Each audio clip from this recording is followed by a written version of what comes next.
Hey everybody, Brandon Jones here, host of GT Live. Welcome to the show. Today's game is Heroes of the Storm, being played by Mr. Ben Moore, and we are giving away codes today for Heroes of the Storm. We're giving away 3 codes to the 3 best questions. Mr. Kyle Bosman is going to be in the chat, so please direct your questions at him, and you can direct your questions also towards our fabulous voiceover guests today, Mr. Dave Fennoy and Mr. Kiff VandenHeuvel. And me on my iPad making noise. Is that feedback? Is that the live? Speaking of voices, so you guys have been in a ton of games. You've also been in TV shows, you've been in film. Just for people at home that are familiar with your voices but not familiar with the games that you've been in, The Evil Within was a fun one that I noticed, Kiff, that you'd been in. Yes. You are the man who does not make it out of that game. I don't know if you've played The Evil Within, but things do not work out well for your character. Things don't work out for anybody in that game. It's just terrifying, especially things don't work well for that character. But it was a great time. Another character that you would argue does not work out well for, Mr. Comstock from Bioshock Infinite. Right. Other games you have touched, Infamous First Light, Disney Infinity, Aliens, Colonial Marines, Star Wars The Old Republic. Yep. And Midnight Club 3 Dub Edition was a deep cut from way my back in the first day. one, man. Yeah, mocap and everything. Wow. Yeah. Dave, I tried to find something that you're not in, and I couldn't find one. So unfortunately, this is a quick list. Evolve, you did some additional voices for. I actually have some questions about additional voices and what that means. And you are quite prolific with the Telltale games. Yeah. You've done Tales from the Borderlands and The Wolf Among Us, but people probably know you best from The Walking Dead, portraying Mr. Lee Everett. So thank you guys so much for being on. So maybe we can start, with additional voices. How does that happen?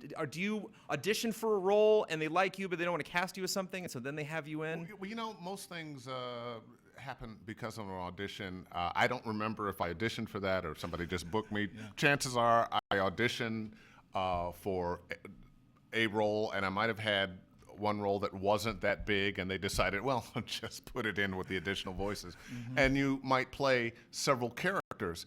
Even if you play the main character in a game, or a main character, usually not the main character, but if you play a main character in a game, you might have some additional voices to go along with it. And several games I have a big part and then several little parts. Yeah, can you give me a voice a little different this time? Yeah, that happens frequently. I think in our contract that allows for that too, that they have you for a certain amount of time. So you might focus on doing a tremendous amount for one lead character. Like in The Evil Within, for example, I played the cop, and then there was listen, we got 2 lines for this crazy villager. Do you mind just throwing that down? He's a heretic. Kill him. Yeah. You've been villagers too. Oh sure, villagers, tribesmen, villagers. Guys getting blown up. Rocket fall. Can you do that in German? Sure. And exertions too. That's another. We were talking about that. That's the tough part of this business is the exertions, because you got to hit, be hit, kick, be kicked.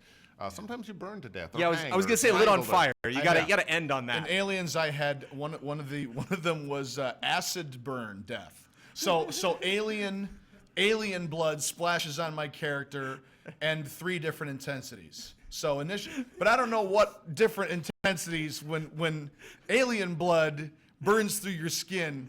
From my experience, there's one intensity. Right. Well, as a director would say, well, no, it hits you, it hurts, it happens fast. That's it. It hits you, it hurts more, but it takes longer. It hits you, it burns for a long time. You are in much pain for half an hour. Yeah. How much longer do I have to scream? It's all about timing. You really, it's like, don't give me emotion. Just literally 10 seconds. Just give me give me 10, run the clock, and then I'll start fading out at 9 like I fell off the cliff. So you mentioned you go in and then they try to get the most out of you that they can for the time that you go in. So I imagine, we were talking earlier about some of the games you'd been in. You're like, oh yeah, I was in that game. Does that happen a lot? Where something comes out and you're like, oh yeah, I am a Skylander. That's right, I forgot. Oh, I am a Skylander. Right. It does. I certainly for me, some of the stuff where it's not like a real heavy character or it's a small role. I mean, like on Star Wars: The Old Republic, for example. I did my first session in 2008 in Chicago for Skavik.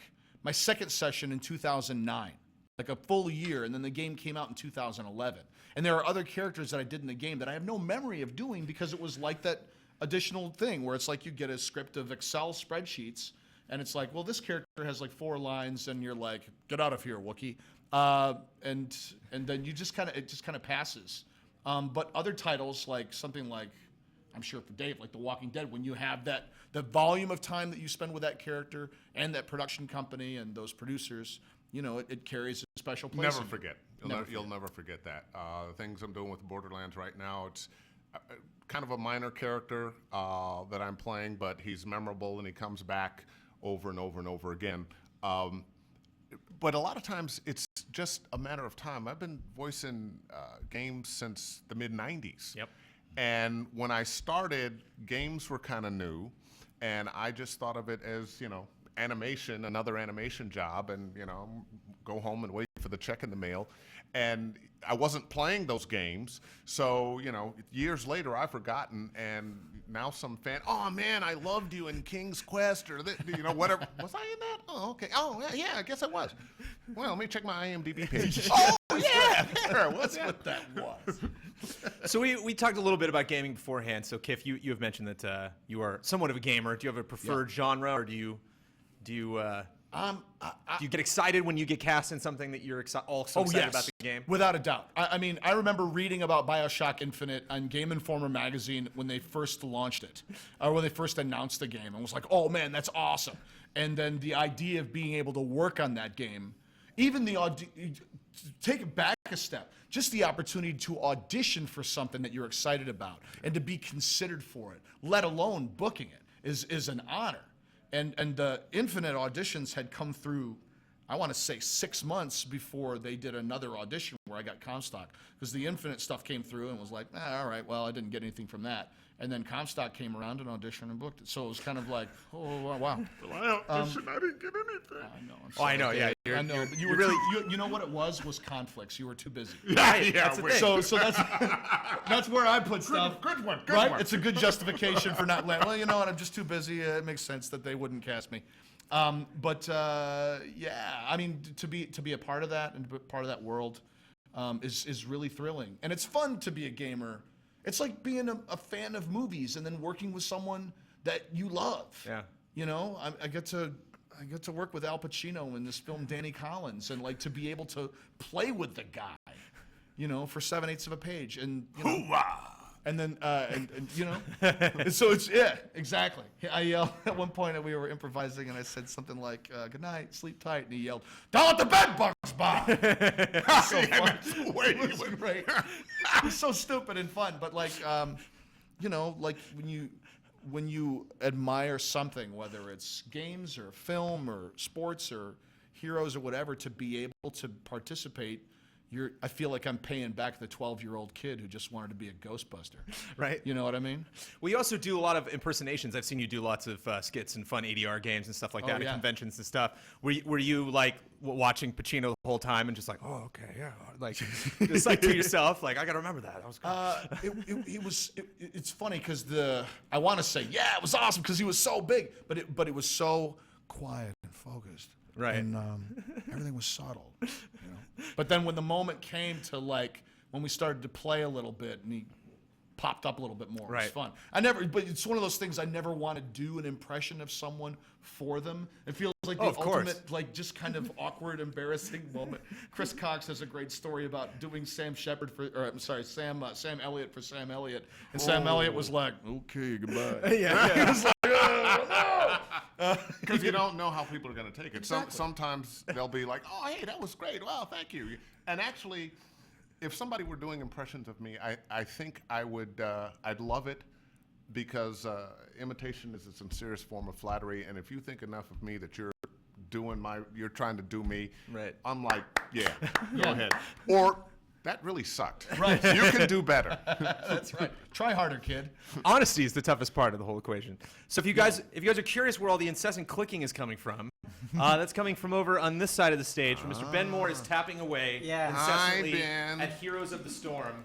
And we are giving away 3 codes for Heroes of the Storm. If you ask a really good question that Kyle Bosman digs, at the end of the show, you will get a code for the closed beta of Heroes of the Storm that you've been spending a lot of time with, Ben. Have you been getting more and more excited as you played this game? Yeah, at first I wasn't really that into it because I had come from a pretty heavy MOBA background. I've played a lot of League of Legends and Dota 2.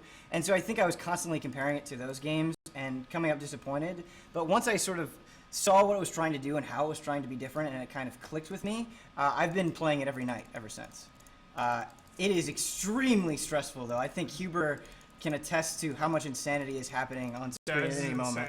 Like, I'm clicking so much because I have to. Like, otherwise I die, you know?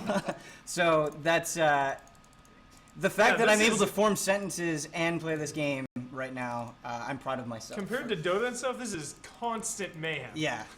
Are you raining glass on bad guys? What's He's Ice. trying to. Ice. She's all about ice. Oh, ice. So you kind of slow them who are you down. playing as right now? I'm playing as Jaina Proudmoore. Nice. From the Warcraft universe. Is that a preferred character? Yeah, she's really, really good in this game. I think she's one of the best heroes in the game. She can just do so much and create so much space, and just do a ton of damage if you combo her abilities right. Huber was very disappointed with my pick, though.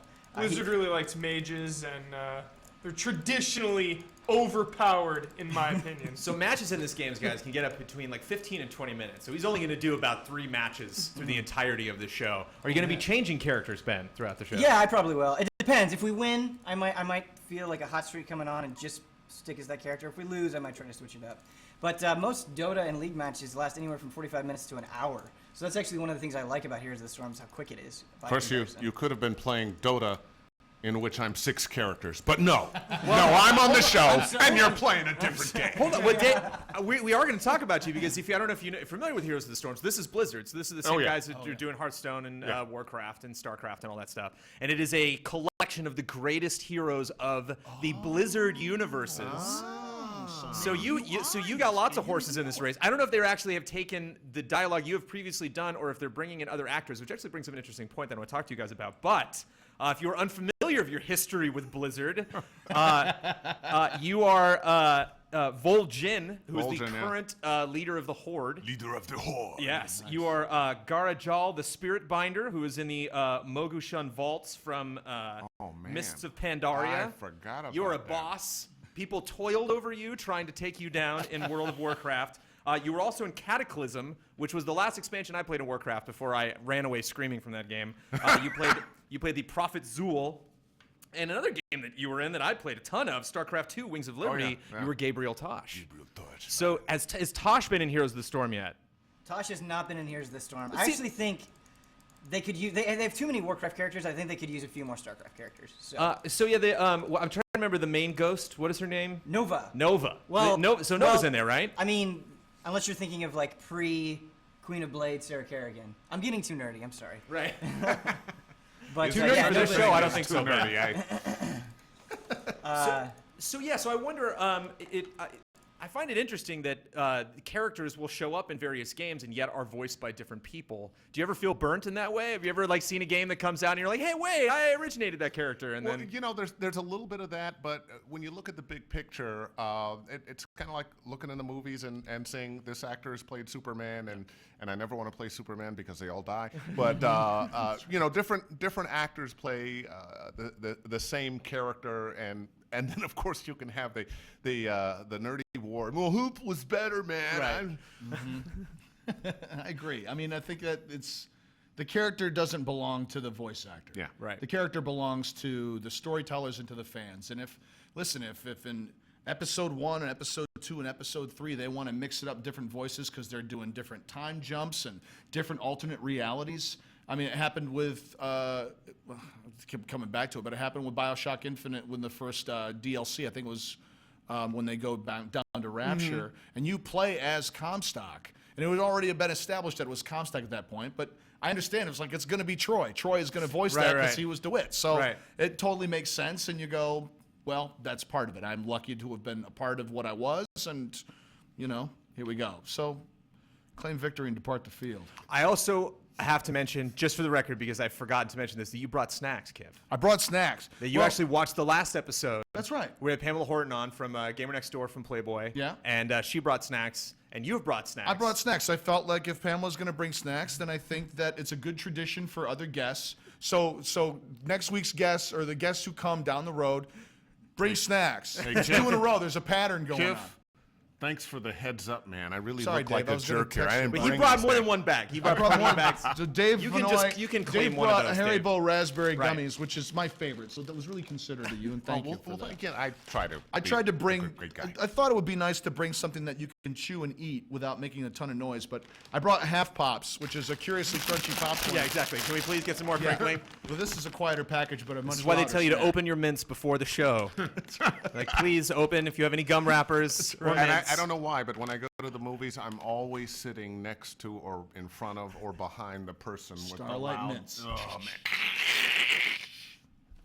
So, Heroes of the Storm is a MOBA, which stands for Multiplayer Online Battle Arena Game. Are you familiar with this franchise or this that genre at all, Kiff? I'm familiar with the franchise. This I haven't done a lot of online gaming, truthfully, mostly because I'm on a Mac, which is like I think I just made a lot of people angry. But because I just don't, I'm a console gamer, so Right. I'm pretty specifically a console gamer. My daughter likes Steam and loves playing Portal on Steam because she can build her own maps. Right? That's why you're a huge fan of Portal. Hands in the air for Portal. My 8-year-old daughter is joining us, and she's wearing her WonderCon T-shirt. So if you see a hand sneak in and grab some cookies in front of Ben Moore, that's what What's going on? So I'm familiar with it, but I loved playing. There was a console game. Oh, now I'm blanking completely on the name, but it was like vampires, and you were like a bunch of hunters, and it was for the original Xbox. And it was very cool, great 4-player game. I love that this has opened up so many more folks to get together and play and have play parties and stuff, and I dig it. It's just not my speed. And professional players now. Really? Oh yeah, esports is a big deal. Dota 2 and League of Legends and a number of these games have professional teams and championships, and the winning teams are winning millions of dollars, and they're like on a huge screen.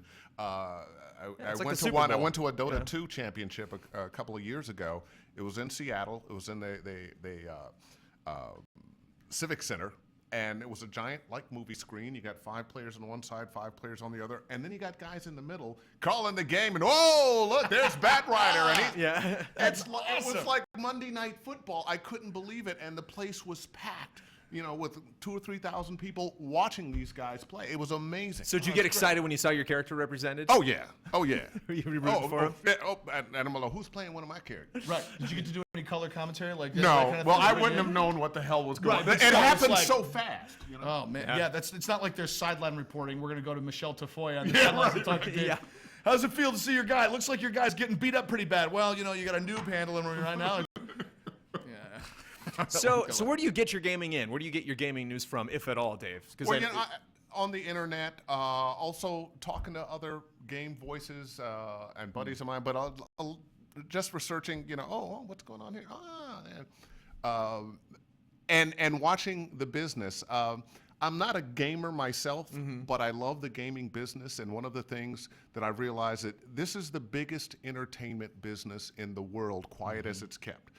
Usually we don't hear about it until one kid shoots another kid and he's playing those violent video games. are responsible for that. But the truth of the matter, we were talking about this before, that this is a real sea change in the human evolution of entertainment. For thousands of years, what did we do? We watched or listened to somebody or watched a screen and maybe clapped at the end. But now with these narrative games where you can choose what happens within the game, that's completely new. This has never happened in human entertainment before. So, we are at the beginning of this industry still. Yeah. I mean, with the new developments in virtual reality. Yeah. And as technology is just going to continue to enhance the storytelling experience. And the more interactive and the more engaging storytelling continues to explore and expand, the more immersive and fun it is for the players. Absolutely. You know, there's a great book called "Everything Bad Is Good for You" about, and I'm trying to remember the author, and it escapes me, but I'll post it on Twitter. Look for it. But it's a tremendous book that talks about how in the '80s you could follow an episode of Hill Street Blues from point A to point B to point C. But then in the '90s and early 2000s, you got 24. and you're juggling multiple screens and multiple storylines, 4 or 5 different cases going on, and you're keeping track of that as a viewer. That prepares us to be able to play the kind of games right now that the guys are playing. Yeah. To be able to process that level of information and not completely freak out. One of the things I see is how fast scenes cut anymore. Yeah. There used to be a time that scene would go on forever, and Yeah, now it's boom, boom, Doctor boom, Who boom, is a great example. If you watch an episode of Doctor Who from the 60s and then watch one from last season, it's hilarious. Like there's 5-minute one-shot scenes from the old It Doctor Who. makes your It's- brain process information much quicker. Yeah. And it's capable of it. Yes. And when you look at a trailer, like I just watched the Fantastic Four trailer recently, and most of the clips in that thing are about a quarter to 3/4 of a second long. And when you do like voice matching or something like that, and they're trying to cover like, well, we don't have all of Sean Connery's lines here, so we need to make him say, we need to stop this horrible thing. Right. But we have him say, we need to stop on camera. But they don't have horrible thing, they have some profane thing. So all you're trying to cover is this thing, and there's probably 2 shots within that bit. It's amazing. So people have absorbed more of your entertainment than they might possibly realize over the years. Probably. Yes, we are deep. And we are in the heavily grateful for it. cycle. Really quick, we want to jump into our control room. Mr. Ian Hink is in the control room manning our TriCaster. How's the show going for you, Ian? Hey, pretty good so far. We had a little internet problem beforehand, but we fixed it. So But every time we have a problem before GT Live, I'm happy about it because that means we'll not have that problem again, right? Right? And we're done. knows? We We faced got- that problem. So if So the many other problem people are happens, in does here he get using this shocked or place? something? No, we're working on shocking methods during the show, but before the show, we're all just too busy to Oh, okay. shock anybody. Huber's a different story, though. Huber gets shocked all the time. Yeah. So, Taken outside and just yeah, flogged and get lashes. dunked my head in the water one time. That's why you wear and- long sleeves because of all the brands. Yeah. You don't want to see him. So, Mr. Michael Huber is joining the stage for our Yeah. next segment for number 11. I told you guys a little bit before the show that we have a segment called number 11 where we try to honor the one entry that did not make our top 10 list. Yeah. Our top 10 list for this week is the top 10 Mario power-ups, which was Kyle Bosman demanded this list. Kyle Bosman came into my office and he's like, "We're doing it. That's it. That's our list for next week." I don't know what happened or what inspired it. And believe it or not, the Super Mushroom wound in at number 11. And I actually was a fan of this. Offended. I believe it was my decision making that put Super Mushroom at number 11. And I have a defense for it, but I just want to give you your chance to defend the Super Mushroom on the grand tier of Yeah. Mario power-ups. First of all, the sound when you pick that mushroom up, unmatched, the definitive sound in any Mario game ever made, picking up that super mushroom. It's synonymous with the franchise, and it goes back to the beginning. You get that mushroom, and in the earlier Marios, it had so much value, and it was so meaningful. And now I feel like it has slightly been diluted because there's so many power-ups. But that still doesn't change the fact that when you go back today to the original trilogy, the mushroom is empowering, and it is a very useful item and pickup. And I think I'm mostly annoyed with the frog suit making the list. That was also a Kyle Bosman. Spoilers for Mr. Huber. Oh, I forgot. Spoiling. I the need to use this. He is this so argument, though. enraged. He's spoiling entries on the list. I need to use this argument because that frog suit is only useful at very specific points in the game Right? when the mushroom is useful throughout. It's true. So come on. It's a Can you compelling argument. get the mushroom while you're wearing the frog suit? Wow. I think when you get hit, you just turn big. So Right. that was the argument. I think when you get the frog suit, it comes Yeah. with a kind of like a toy and a Happy Meal. Like It a comes mushroom is with the built mushroom into the inside. frog suit. Right. Yeah. Yeah. So Which diminishes the power and the prestige of a mushroom. It does, and that was the big argument. That's why it ended up at number 11 because a lot of the power-ups you get and you still turn big after you get hit. But I say no. I say it doesn't matter. I say the original Mario's, it's still a very useful item. Yeah. Hubert, you were up on this stage with two of the most accomplished voice actors in the business, and you're not going to do a Super Mushroom sound effect? You've demonstrated on the spot. you've demonstrated the Do it. importance of this sound effect. I think we need it, Hubert. We're waiting. take it. I want to hear you guys do it now. Whatever, man. I'm out. Let's hear it. No, they have to pay us for that. Oh, you're right. Yeah, whatever. That's My agent would not allow me to. That was a line of code, man. Brought snacks. They showed Brought up on snacks. time. I gotta pick. How does it go? Whoop, Huber whoop, make- whoop, whoop, like that? Is that right? That was more of a warp, really, from Defender. Sorry, Better man. you than me.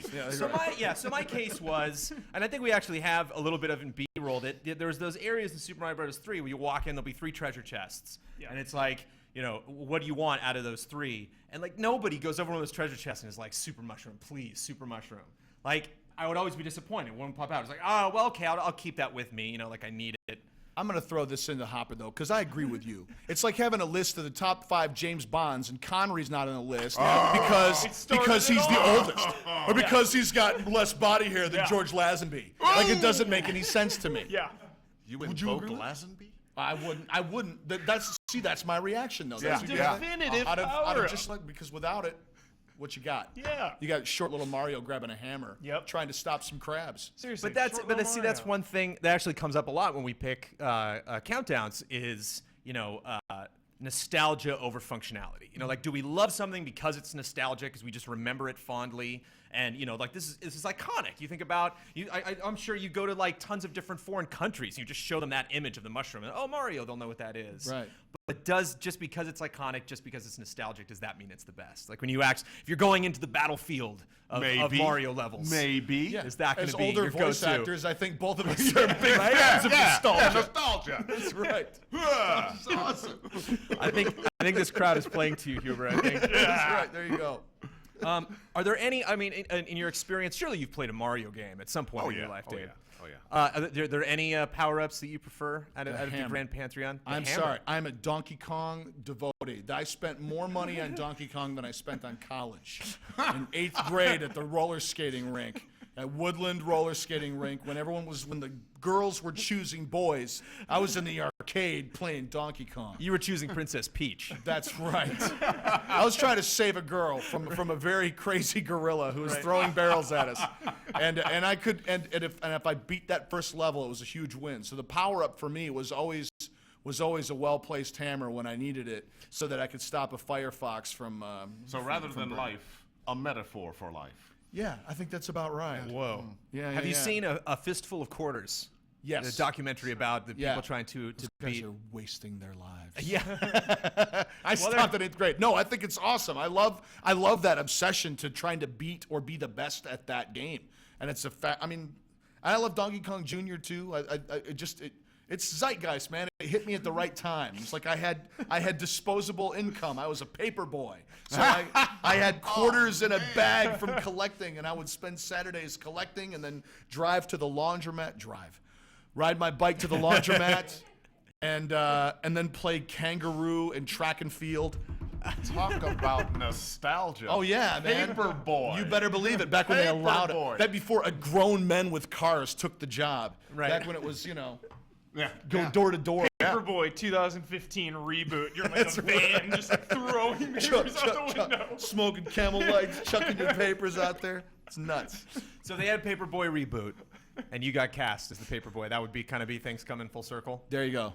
That would be great. It's sort of a Vince Vaughn, John C. Reilly personal redemption story of a guy who finds himself as a Paperboy. And you realize, of course, that what we do for a living is revenge for all the times they told us, you're wasting your time. Those crazy voices are never going to do anything for you. Study hard. Don't you want to be a doctor or a lawyer or something? That seems like the first voice you do is the person that says you shouldn't be a voiceover artist. That seems like the first one. Where would complained at you most in your youth? Like, Yeah, people who tell you that you can't do it are you know, they don't see it. Right. They can't see it. They don't have the vision. I can't, you know, begrudge those people their life experience that would keep them from saying you can't make a living doing this. It seems improbable coming from Cutlerville, Michigan, but life finds a way. You figure it out. And when you look at the world now, the jobs of 10 years ago don't exist now. That's right. So you know, who's to say? You know, if I have I do have a kid. She has a kid, but that kid, my grandkid, whatever he wants to do if he has a passion for it, I'm going to encourage him, because you don't know where your passion is going to take you. But if you're living your passion, life's going to be good. That's right. That's absolutely You hear right. that, Hubert? Live your passion. Live your passion. yeah. We Keep need you to fighting. have more passion here at Game Trailers, I know, Hubert. I'm not hyped enough. Yeah, this guy. Boy, you picked the right people to defend your super right. mushroom argument. Thank you so much, Hubert, for coming up. Thank you, Hubert. So we got a quick trailer that we're going to cut away to. Some love for Just Cause 3 from Kiff before the show I've started. already pre-ordered it at man. GameStop. They don't even have a date, and I Yeah. put $5 down on it. I'm a huge Just Cause fan. We got a gameplay reveal. I actually we're GameTrailers.com, so we're super critical on trailers sometimes. On not the game itself, but the actual art of the trailer. So course. I might have had some critical things to say, but this trailer's still badass. Badass trailer, you guys. Just Cause 3, check it out. Can't wait.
Just Cause 3.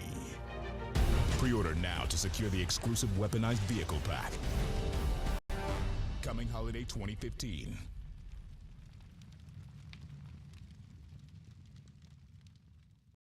Kiff's just jumping in his seat I'm for that, so man. excited. That looks amazing. Yeah, it's pretty bonkers. I was going to say, like, you know, it's one thing if we can be critical about how a trailer's edited or maybe what they should show versus what they shouldn't. But, I mean, you tow cable a bus onto a jet and you're, okay, I'll buy it. Okay, shut up and take my money. Come on. That's why you're there. That's why you play Just Cause, so you can topple a statue on the back of a tuk-tuk. So I have a special request from you guys. We chatted about it a little bit beforehand. So there's a show that I've always wanted to do that our own Elise Willems has dubbed Cutscene Theater. And this is taking old 8-bit and 16-bit games. Basically, you were talking about a voiceover, like the mid-90s is when, you know, voiceover really started to become prevalent in games. So everything before that. All these old games never got a chance to have voiceover and never got a remake. So if you guys wouldn't mind, I got a scene queued up from 2 scenes, rather. Wait, let me check with my agent. Right, yeah, Hello? please. Is that okay? Can we Okay. get do we have everything She signed? says okay, yeah. She's sending over the contracts. So we have the beginning of King's Quest 1, and which will go directly into the end of King's Quest 1, and the beginning of King's Quest 2. So, ladies and gentlemen, Kiff, VandenHeuvel, Dave Fennoy, King's Quest, Cutscene Theater. Here we go. Cutscene.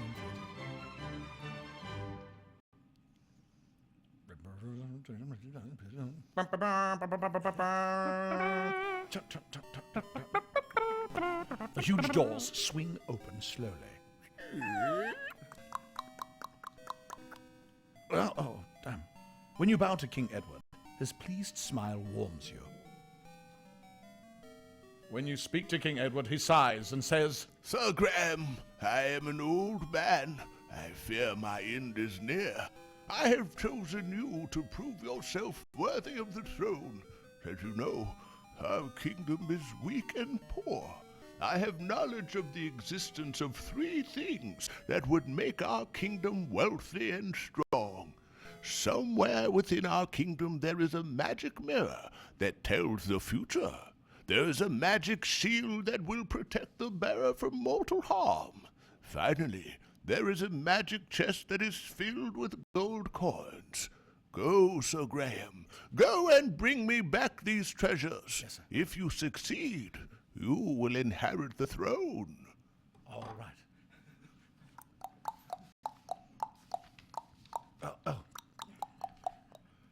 Time passes.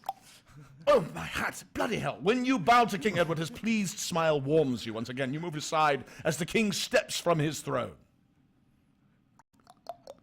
Yes, sire. As you approach the throne, the king himself rises to commend you for a job well done. Oh. The king proclaims in pain, From the seemingly lifeless king, you hear these words. Well done, Sir Graham. You have been a good and faithful servant. Your reward is well deserved. My kingdom is now yours. With those words, King Edward the Benevolent dies. The experiences of your quest will be invaluable to you as you begin your reign as King of Daventry. Bravo! Romancing the throne. Bravo, bravo. Sir Graham is now King of Daventry. Under his wise rule, Daventry is prosperous. He is loved by his people. Unfortunately, there is a problem. King Graham needs a queen for companionship and to provide an heir to the throne. He has searched high and low for the right maiden, but he remains alone. An idea comes to him. He goes to the magic mirror and stares longingly into its depths. Its portal. He sees a vision of a quartz tower. To reach it, he must pass through a magic door in the nearby land of Corliamar. The scene then changes to show a beautiful girl locked within the tower. Graham now knows what to do.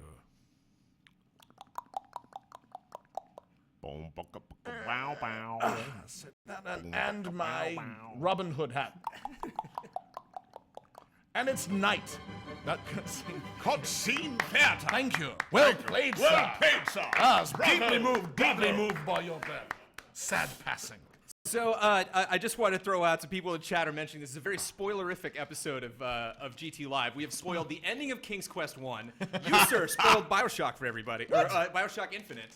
At what point? There's some secrets to your character, sir. Oh, you there do not are? know when you're playing BioShock Infinite. Oh, I didn't realize I had ruined that for people. That's what happens when you don't get the whole script. Yeah, I guess that's and we exactly have right. also spoiled one of the entries on our top 10 countdown. So viewers beware. What? I'm sorry, what do you? And Evil Within. And we also spoiled Evil Within. Well, yeah. You did. Yeah, I guess. Okay, Why? I spoiled that one. Because it's hard? We're on a tear. No, I mentioned that your character doesn't make it out of the game. Well, But he's like the guy standing next to the guy standing next to the main hero in a horror game. Like, come on. that's right, yeah. You might as well be wearing a red shirt. Listen, I when mean, you see M for Mature and barbed wire wrapped around the face of a screaming guy, don't assume that anyone's getting out alive. I also want to point out that I thought, let's go really old school, with cutscene theater. Let's pick something original. I actually want to give a shout out to my wife, Amanda Troop, who's in chat right now, who recommended the original King's Quest. I love it. And said there's a great. I said I need good dramatic work between two men. She said King's Quest 1. Sir Graham goes in and speaks to the king immediately. And while I was perusing your IMDb page, Dave, I found that you were in a King's Quest. What? King's Quest 6, air today, gone tomorrow. You were a pawn shop owner. Oh, yeah, I kind of sort of It's all coming back to you, right? Yes, okay, it's all coming back to me. Yeah, dang it. So hopefully you guys have been asking us really good questions throughout the show. Mr. Kyle Bosman has been taking your questions. We are now going to throw the questions violently at our two VO guests. Uh-oh. And we're going to pick the 3 best questions, and we're going to give you codes for Heroes of the Storm, which Ben Moore has been diligently playing this entire time. How you been doing really quick, Kyle? Sorry, before we get going. Ben, how's your win record for this GT Live? We've played one match live. We won. Okay. I didn't die. So it was good. You didn't die the whole time. I didn't die. Wow. I just died now, though, so I'm kind of jinxing myself. So now that we're actually talking to you, now then that you're actually distracted talking and now to you're me, dying. I died once. It's really close. This game could go either way, Brandon. I'm getting kind of nervous. You're alive. So we'll probably. Is that okay? So that's your death. The match isn't over though. So you might win this one, and then if we start a new one, that match probably won't be over by the time the GT Live finishes. Unfortunately, no.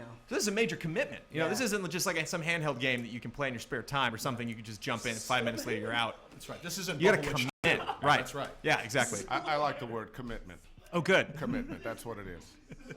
You're in. How You're are all our the way questions, in. Mr. Bosman? Questions have been great. Great. Lots of, just VO, VA oriented questions. So we have a ton. All right. Are you ready for them? Shall we go? Shall we launch these? Bring it on, baby. What you got? Okay. Let's do a serious one first. All right. Okay. Which game that you had a voice in affected you the most? Be it that it launched your career or you have the fondest memories of? And that's from Carl Carlston. That's a moving question. Carl. Yeah. I'll say BioShock Infinite, in particular in when we did The day I still remember very vividly and always will was the day I went to Boston after doing 6 or 7 Skype sessions. I finally went to Boston to go just work with Ken. We went in the Whisper Room, and we pretty much got all the audio logs and everything in that day. I'm sorry to stop you already. What's the Whisper Room? A Whisper Room is a small box that we go in and record in, and it does a great job of isolating all the sound outside. It keeps the sound inside very dead, so you just get really clean voice. Cool. So a Whisper Room is like that. And a lot of times Whisper Rooms are very small. The one at Irrational was a little bit larger, so there was room for at least five of us to be in there. But it was just me and Ken, and he shared with me some of the things going on in the game, and we found the character. And the previous sessions, I think we struggled to kind of figure out what Comstock was going to sound like and what his feeling was. And in my last session here, during Skype, he was like, I'm trying to figure out how to get this read down right. And he was listing comps and mentioned Harrison Ford and Mosquito Coast as a comparable character to him. And it really resonated with me. So I got to Boston. I got a red eye after working a shift at Disneyland. I work at Disneyland as well. And I went into Irrational and saw Ken, and we went into the room, and I was like, before we begin, I said, you said Harrison Ford and Mosquito Coast, and I think I know where to go. Can I try something? He was like, oh my God, please. So one of the scenes that you see Comstock in, we matched that. And he was like, that's it. That's the character. That's the voice. It has the love that he needs to have for Elizabeth, but it also has the villain without being too preachy. And it just felt real. It was a really satisfying piece of work. So I think of all the things that I've done to this point in my career, it's one of my favorite things, both in terms of on camera and off. That day in Boston with Ken Levine in the Whisper Room was kind of top of the mountain. I hope they don't just cut that day with Ken Levine in the Whisper Room. Yeah, that's it. That could be so misinterpreted. It really will be. Yeah, you're absolutely right. For me, I'd have to say the Walking Dead game, playing Lee Everett. The first day, they flew me up to Fairfax, California, and the first day in the booth, I got the script, and within 15 minutes or so, I knew this was something special. This was something different. Up until that point, I've been in a lot of games. Usually, I was with some crazy voice from some crazy monster or evil character or whatever, soldier, this, that, and the other. And this was just a guy. This was just me. I related to the character. If you know the story, zombie apocalypse, he meets a little girl who her parents were out of town when the apocalypse happens, and he takes it upon himself to take care of her, which redeems him because he was on his way to jail for murder. He found his wife messing around and killed her and the lover, and he thought his life was over, and this gave him a chance to redeem himself. But he was a regular guy, and because the game did so well, despite the fact that I'd been in probably 80 games by then, it gave me notoriety that I never had before. It was like being that character actor that gets a nomination for an Oscar. Win or don't win, doesn't matter. Now, you're remembered for that role. So playing Lee Everett in the Walking Dead game. Cool. Good stuff. Yeah, excellent answers. Here's one. It's a little less serious. This is from Uramia. Have you ever played a game you were in and ended up hating your character? Have you ever seen yourself in a game and say, "Oh, I hate this"? You don't have to be specific because we don't want to burn any bridges, but I'm curious if that's ever happened to you. I think this happens to a lot of actors. You'll watch your performance and you're, oh God, I could have done that better. Why'd they use that take? I'm not liking how I sound. We can be so hypercritical of ourselves. So a lot of times that happens, that you're watching something that other people, oh man, you were so good in that, and you're going, God, I really sucked in this. Yeah, that was the take they printed. But I'm listening for different things. It's happened. certainly, but and not just in video games. Like it's happened in commercial work and feature work. It happens from time to time that you feel like that wasn't my best work, but it's part of the collaborative process that you have to trust the people who are making the decisions, that that's the story they're telling, and I'm providing a service, and they're going to choose what they need to put in there, and that's fine. So And yeah. when you think about it, all your favorite actors have been in some dogs. I was pointing to Dave saying that's true, not pointing to Dave. It seemed like that. Because those 80 credits he mentioned. Right. They can't all be great games. They can't be No, they great can't. games. You know? Yeah, that's right. exactly. Here's one I find actually a very interesting question. This is from Sync Cognition. Sync Cognition, one word anyway. Have you done much work on games that were localized from Japanese? And if so, did you encounter any situations that required some explanation of the cultural differences or language idiosyncrasies to be able to deliver the lines convincingly? That's a fascinating question. When I did The Evil Within, all the motion capture had been performed by Japanese artists. So what we were matching, and this isn't a spoiler, it's just in the very beginning of the game, all that is mocap. And so we were shown the footage of what the actors were doing and hearing their dialogue that they said on stage when they did them, but then interpreting the emotional content of what they were doing, matching it to a New York cop versus a Tokyo cop, which is a radically different transition. So it was very important to have the information informing what emotional state the characters were at, how we were reacting, and how to honor the performance of those artists as well, even though that had been done so long ago in a different environment. So from my experience, it's a unique challenge because it's just another thing to think about. Often you just start with a script and you go, who's this character and how do I feel about him? How does he feel about everybody else? But in this context, you're building off of some other artist's work and kind of agreeing with what they've established and heightening it and helping to tell the story in a different way. Sometimes the biggest problem is matching the lip flap. Yeah. that can be. I haven't done a whole lot of anime, but playing Road in Bayonetta. Cool.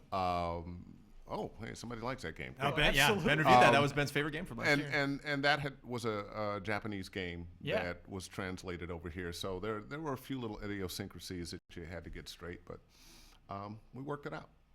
Very cool. Here's a question. Have you ever... No, I'm going to skip that one. This is from Rick and Robo. The VO community seems to be a fairly small but talented bunch. When a buddy lands a role that you were going for and really wanted, is it ever difficult to be happy for them, or does one's own pride ever lead way to jealousy? You know, I think sometimes there can be a little bit of both, that you can be disappointed that you didn't get the gig, but you can also be happy for your friend that did. I have been doing this a long time. We have been doing this a long time, and I think we kind of live by the philosophy we're going to get our share of work. And of course, there are games that you auditioned for that you sent in your audition, you thought it was, this is great, I know I'm going to book this, and you don't. I sometimes teach, and one of the things I tell students is, it doesn't matter that your read was perfect. Somebody else's read is perfect too, and that's the one that speaks to the person making that casting decision, you know. So, but you're gonna make sure you're doing the best work you can do, and work is gonna come your way. You're gonna get some wonderful things. Don't leave any money on the table in the room. At the end of the day, it's not about what anybody else does. It's what you do when you're in that room in that audition. And who the people choose is up to them. I'm a vendor. And if someone is deciding to have Coke versus Pepsi, there's no judgment on Pepsi if they decide to go with Coke. Yeah. Maybe someone was from Atlanta. Who knows? But all I know is when I go into that room, I need to be prepared and have my stuff buttoned up. And moving to Los Angeles helped me redefine my notion of success. Success isn't booking the job. It's great.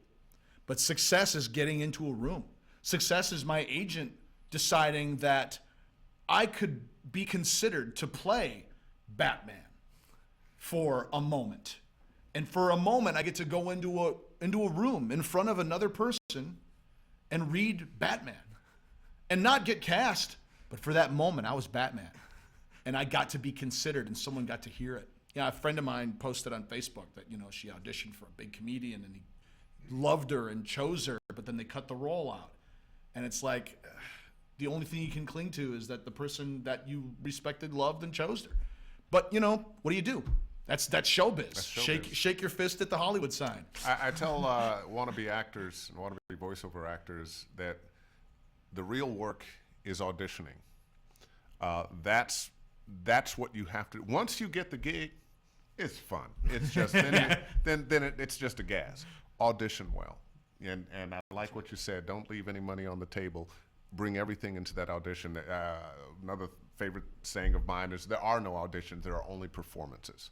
Oh, that's great. Oh, that's excellent. I've never heard that before. That's a really good way to phrase that. I also like shake your fist at the Hollywood sign. I think that needs to be a podcast. Yeah, I agree. I think that sounds good. I don't like the notion of, I stumbled upon this the other day, the notion of rejection. That we talk about all the time of this town is full of rejection. That's a lie. That is a myth. I'm not being rejected if I'm not selected. Yeah. That's not a rejection of my auditions. That's not a rejection of 4,000 other actors who are considered for that role. That's not a rejection of the 25 guys who managed to get into the room. That's not a rejection of the 8 or 9 or 25 people that auditioned who are at the top of their game and sent in, and ultimately there's one role. That's not a rejection. That is, you weren't selected, and there is a difference in that. Rejection is to be chewed and spit out. Right. That's not happening. Yeah.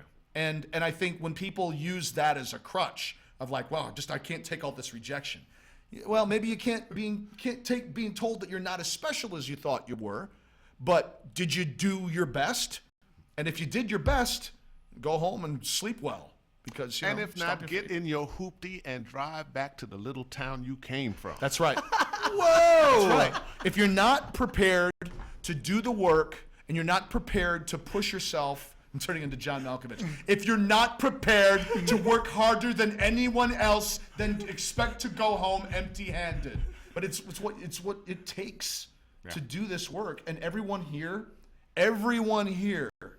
especially guys in VO, animation and video games, are the best in the world. And to be able to sit at a table with one of the best in the world and have some of the best in the world be close friends is success.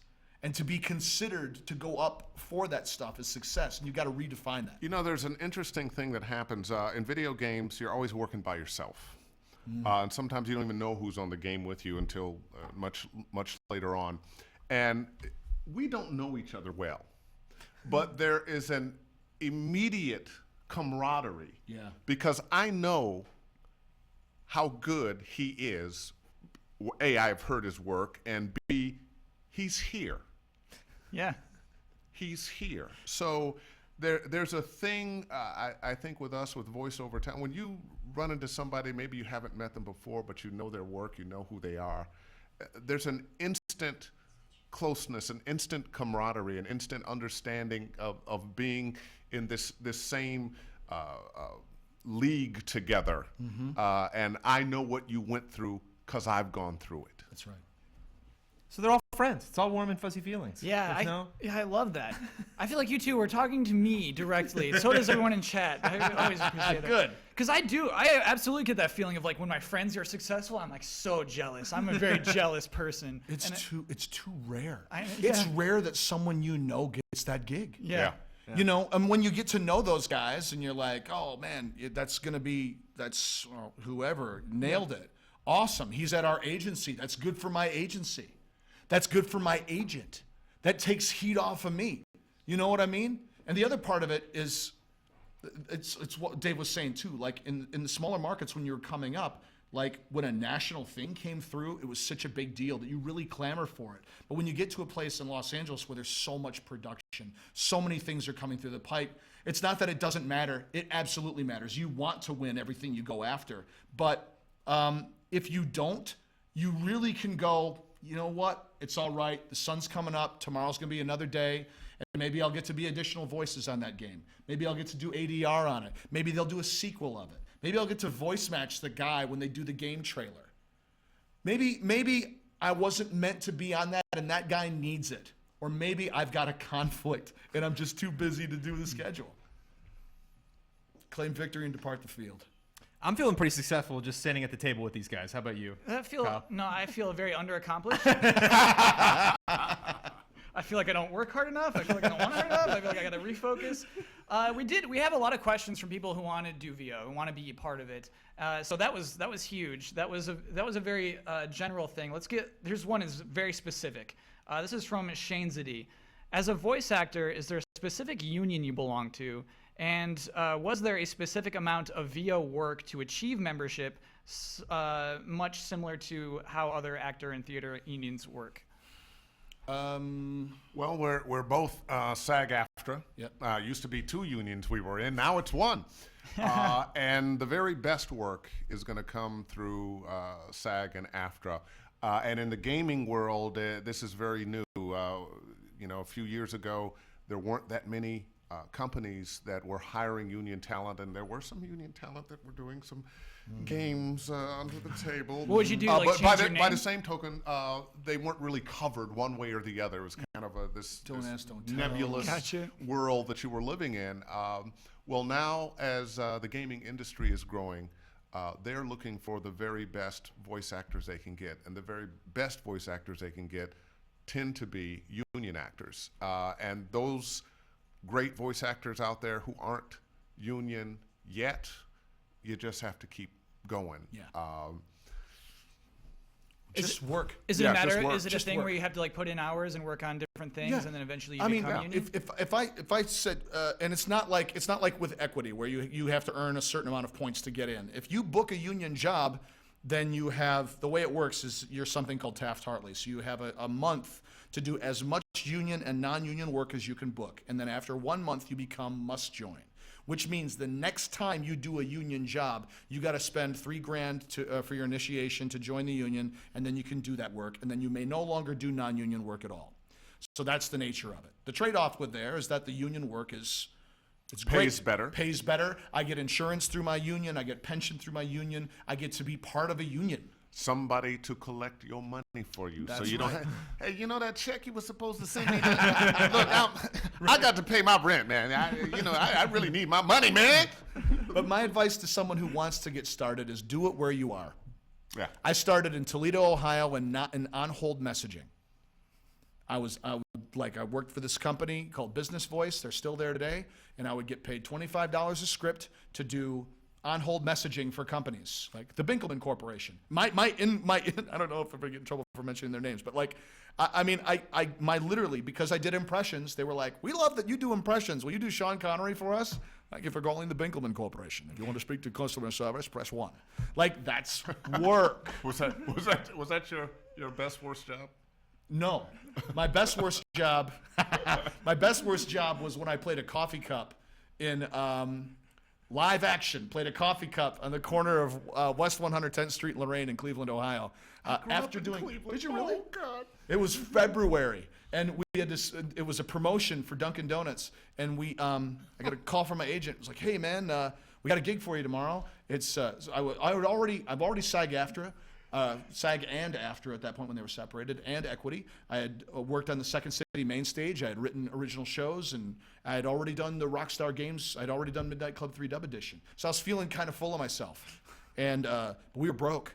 We were broke in Cleveland. And Cleveland was a tough market because there was very, very little union work. So when I would chase union work, I had to drive to either Pittsburgh or Detroit. So I would drive to Detroit probably 3 times a week to audition, which is a 6-hour round trip.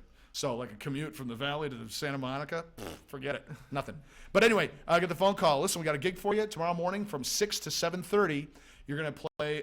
You're gonna hand out samples of this drink at Dunkin' Donuts. So my wife and I agreed. We took it. We went over there, and we walked in, and the lady was like, "Great. Who's gonna play Cuppy?" Oh, God.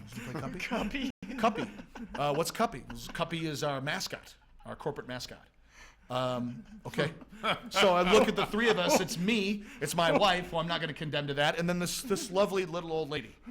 So I'm like, well, I guess I'm going to play Cuppy. I'm dressed to be inside. But she has her hatchback, and she pulls out the Cuppy costume. And it's the thinnest foam rubber you can imagine. And it's 2 hula hoops inside. And it's February. And it's February. And it's Cleveland. And it's Cleveland. So it's snow, and it's freezing. And I said at one point, it's like, what does Cuppy say? Trying to salvage something? And she said, nothing. Oh God! Cuppy is a genderless mute. Oh. Which But isn't you know, a when nice you thing think to about say it, to someone. When you're outside and it's that cold and your breath, you can see it. It looks true. like hot coffee. It looks like hot coffee. Yeah. So I'm standing there as traffic is going by, waving at traffic, and I'm doing, now is the winter of our discontent. You know, this kind of stuff. And I turn to my wife, this is the lesson. This is why it's the best worst job. Yeah. We're seeing lots of Cuppy love in chat. I don't know. Oh yeah, a lot of people good. are digging Hey Cuppy. man, listen, I'm not throwing shade on Cuppy. I'm throwing shade on myself inside a Cuppy with an attitude about it. This is what I learned. I said to my wife through this googly eyes and my 4 fingers, this is the worst job I've ever had. And at that moment, a car pulls up. A guy gets out, and he's got a 3-year-old little girl. And the little girl runs over to me like this and hugs me around the waist. And he goes, oh, man, you just made her day. Come on, sweetie, let's go inside. And I looked back at my wife, who's standing there to protect me from kids throwing snowballs. And I realized that if I'm an actor, my job is to play roles. And I may not get the audience. I may not like the audience. I may not understand that audience. But my duty is to play that character. Even if that audience is for a 3-year-old little girl in Cleveland who needs something to entertain her while her dad gets a donut and a coffee. You know she's watching the stream right now. Oh, It's good. Just like, awesome. She's like 10 now. Maybe she watches Richie Rich. I hope right, so. yeah. Your duty is to play that guy. So we're running a little bit long. I think we have time for one more question. Okay, let's do one more question. Oh my gosh, we can't make it too complicated then. Ooh, this is a saucy one too. This is from Tongue Surgery. Have you ever conflicted with any voice directors or anybody like that on what a character should say or feel?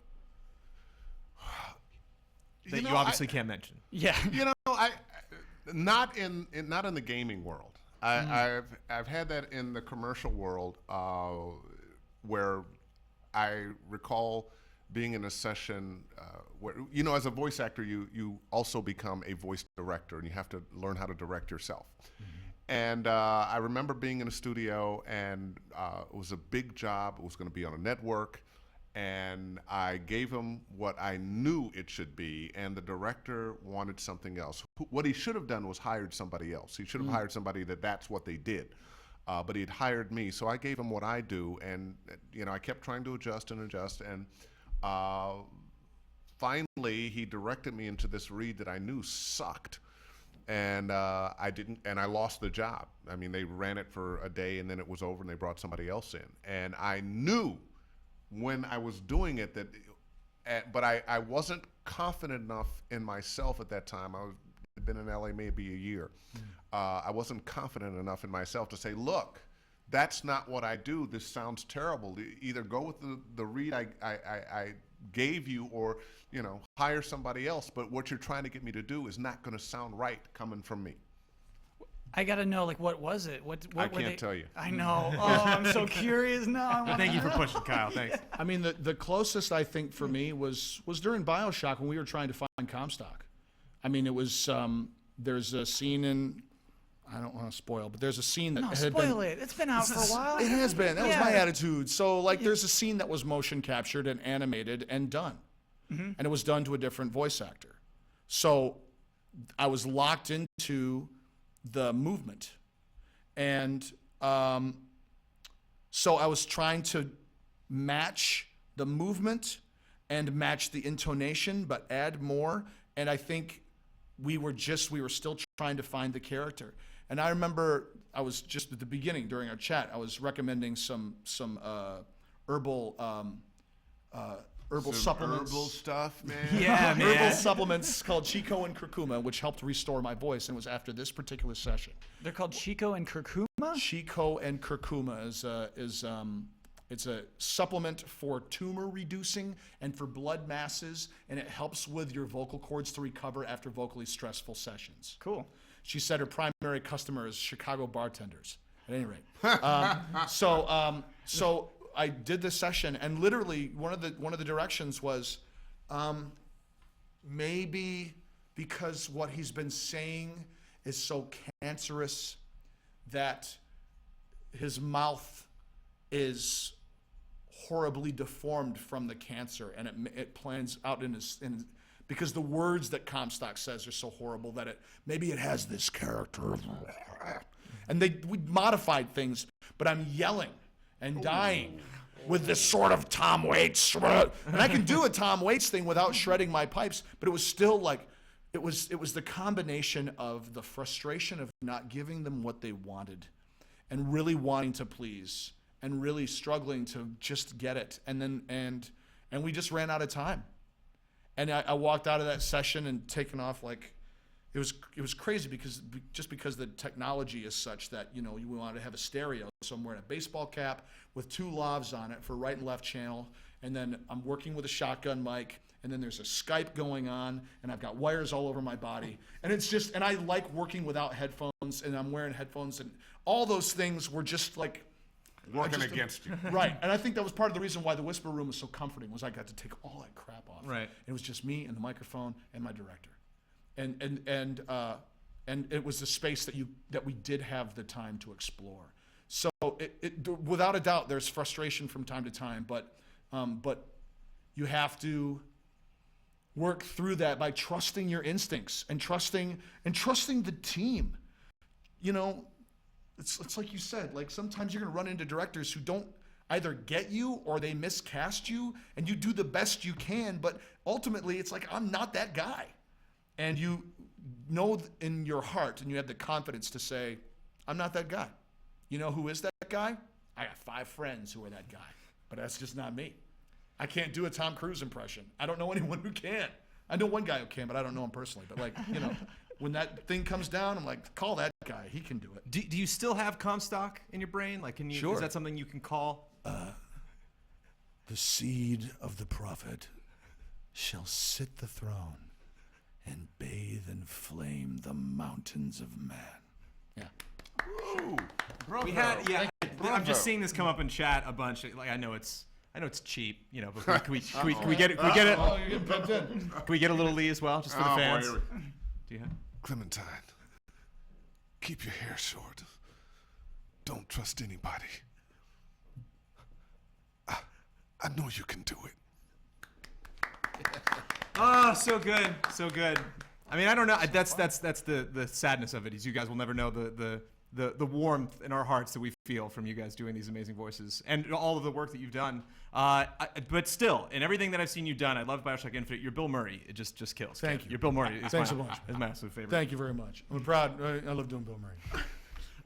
So that is it. Really quick before we wrap things up, I want to tell you guys at home all of the awesome stuff that we have coming up on GameTrailers.com this week. We already talked and spoiled part of the top 10 Mario power-ups.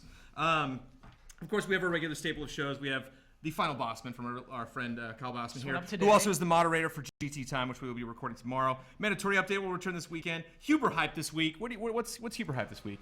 Huber? What was your topic on Huber Hype? This week? Dead franchises that need to be revived. So yeah, one of the things that Huber is very hyped about, franchises that are dead and need to come back. The bonus round this weekend is going to talk about anticipated games of 2015 for the rest of 2015. We got some good Just Plays coming up. You and myself and Mr. Daniel Bloodworth sat down to talk about Street Pass games, which we were very excited about. New Street Pass games that came 3DS, and we're also going to be chatting about the new DLC that came to Mario Kart. Not only 200cc, but all sorts of fun new tracks. Yeah. That we've gotten some experience with. And Ben Moore, who is still clicking away passionately, will be clicking with me tomorrow here at 6 p.m. Pacific Standard Time on twitch.tv/GameTrailers. We'll be playing Hearthstone. The last wing of Blackrock Mountain opens up tomorrow, and we will be going through and trying out those cards and talking about all of the wings. I don't know if I will beat that wing before the time I get on that stream. Maybe I'll have time tomorrow. And full playthrough Friday, Shovel Knight on PS4. Multiple people will be playing this, right? Oh, Not sure. just one. It's a thing where you hand it off after you die. We don't do many handoff full playthroughs, right? No, Have we done don't that? do it a lot. This will be our first handoff full playthrough Friday. Yeah. Playing the game from start to finish. That's awesome. Here on our Twitch channel. And of course, GT Live, you can catch a new episode next Wednesday. You can follow us on Facebook and Twitter. You can subscribe to us on the channel you're at right now on twitch.tv. You can also subscribe to us on YouTube at Game Trailers and at GT Reviews. And you can also visit GameTrailers.com, which is where all our stuff is at. You can follow this guy, Kiff, at KiffVH. You can follow Dave Fennoy at Dave Fennoy on Twitter.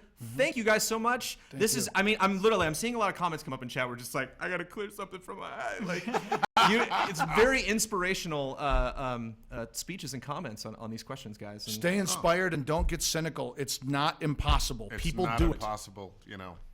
People are getting into this business and having successful careers every day, and there's actually more work, and in games it's growing and growing and growing. So what are you guys working on? You mentioned Richie Rich. Yes, Richie Rich on Netflix comes out May 22nd. We have our second season launches. You are Daddy Rich. I am Cliff Rich. I play a complete idiot. It's super fun. My character has the enthusiasm of a cheerleader, but the intelligence of a quesadilla. I'm in the film Danny Collins with Al Pacino. Small bit, but I'm there.